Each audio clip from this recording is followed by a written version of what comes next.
Welcome to day 2 of 366 days of astrology, where I talk about the astrology transits, different astrology things every day for a whole year, and I relate it to my personal life so you guys can get a more realistic view of how to implement astrology into your real life. Today's been a rough one for me. We're going to start off with pulling an oracle card to see if it will match the astrology for today. So as usual, we'll check this card at the end of the video to see if it resonates.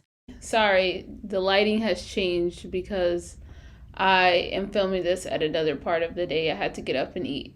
So now it's dark and I'm feeling the darker vibes better than a lot of light. Before we get into what the moon in Scorpio is, I think it's important for us to get our charts and look at where we have Scorpio. Go to whatever house Scorpio is ruling in your natal chart. That's where you'll experience the moon and Scorpio themes. Scorpio is ruling my 9th house. Have you been feeling or experiencing emotions that are more deeply connected to intense, mysterious, heavy? And that can play out in like the music that you may be drawn to, or the movies that you may watch, or any of the shows. So just look for those type of themes that may play out in your life. Have you been feeling anything come up that you need to maybe transform in some way? Maybe you feel like you need to release or let go of something. It doesn't have to be like extreme transformation, but it could be like a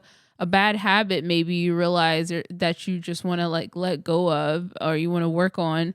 Maybe any negative thoughts. Maybe some old wounds have come up for you. Maybe you're feeling a little bit more dedicated, driven to an intensity, wanting to get to the bottom of something, having that like laser focus.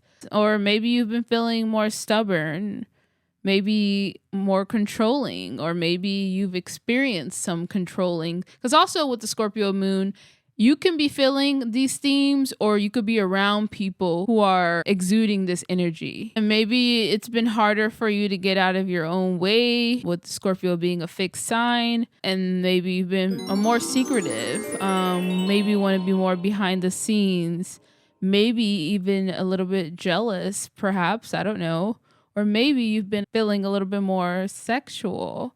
Like you need to release some sexual energy even. I don't know. So maybe some hidden feelings that you've been experiencing, maybe they're gonna come out now. I don't know. Or maybe they've come out, raised to the surface. That's some themes for Scorpio, moon and Scorpio. And remember, the moon connects to how we feel, our emotions, our body, and like I said, our intuition. So we may be feeling one or more of those themes that I just listed, more specifically in the area in the house that Scorpio rules in your chart. I feel like I've been intensely focused on, and then 9th house has to do with astrology. So you know what? I feel like I've been intensely trying to figure out how I do want to put out share my knowledge through astrology and philosophy, or all this stuff like that online.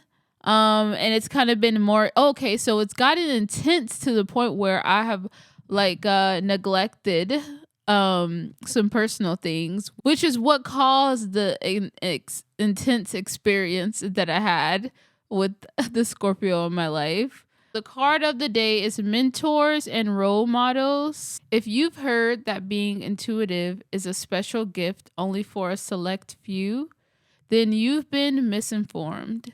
Once you start paying attention to your vibes, you'll see that there are creative, artful, sixth sensory people all around you. And when they say sixth sensory, it just means intuitive. And they look normal except for one thing: they shine. If you hesitate to step out the closet as a sixth sensory or intuitive person, look for these mentors to inspire you to navigate the psychic highway with more confidence and ease. Seek out public people who demonstrate that being sensory intuitive can indeed be graceful, creative, supportive, and fun. Role models for intuitive living are not that hard to find. They're the people who are ethical, humanitarian, and spontaneous. Their auras sparkle, they laugh out loud, and their enthusiasm for life is infectious. They listen, follow their heart, trust their feelings, speak their truth, and act on their instincts without hesitation.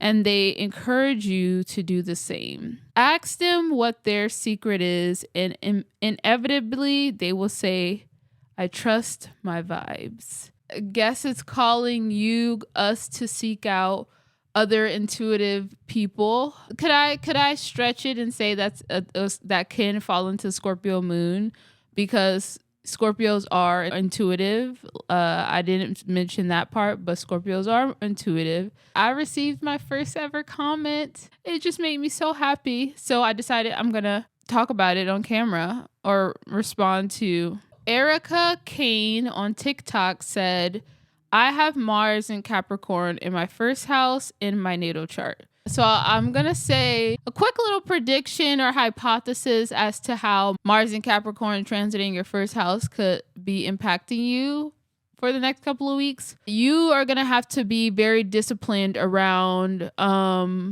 taking care of yourself, handling whatever responsibilities, maybe taking care of your body. You're going to have to be more disciplined when it comes to something around self-identity, your body, your appearance, and maybe planning out like how do you want to be presented, planning out like how you want to be presented for the new year, who you want to be, like your identity. So exploring who you are, but also having discipline for whatever that has to do with those themes.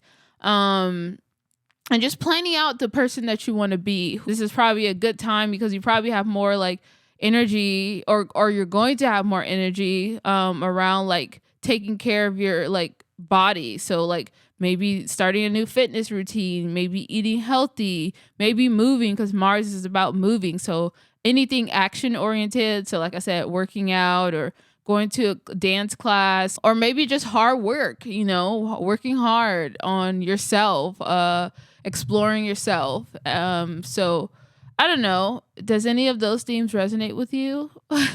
Hopefully, if it does, leave it in the comments down below. And if you would like me to kind of give more of a hypothesis or guess on any transit or anything that I talk about in my videos that pertains to your chart or something like that, leave that in the comments down below. And also remember, I am doing a giveaway. I'm doing a giveaway at the end of every month. So if you want to sign up, you have to go to my YouTube channel. The same name as this. It's Daily Astrology and Spirituality. For this month, I'll be giving away a astrology planner by one of my favorite astrologers, Chani Nicholas. And it literally this thing is golden. If you love astrology and want to learn more, this is like everything and more that you would think of. It tells you about each transit every day. It gives you questions to answer that has to do around the transits. And it also breaks down your astrology chart. And it's just amazing. It's a great gift. It runs for like $50 something. I bought one a couple of days ago. And I was like, oh, this would be a good first gift to gift people who want to join this challenge. I'll be giving away one thing every month to 2 lucky winners. Go to my YouTube channel to figure out how to enter into that. Comment of the day is, did you feel any intense feelings during the moon in Scorpio? Let me know what came up for you during the moon in Scorpio, if anything that you noticed. And then just reflect back on like what you've been feeling. How have you felt between the days of January 5th to January 7th? What feelings were you feeling? Leave those in the comments down below, even if it's like one word, because I'm trying to see something.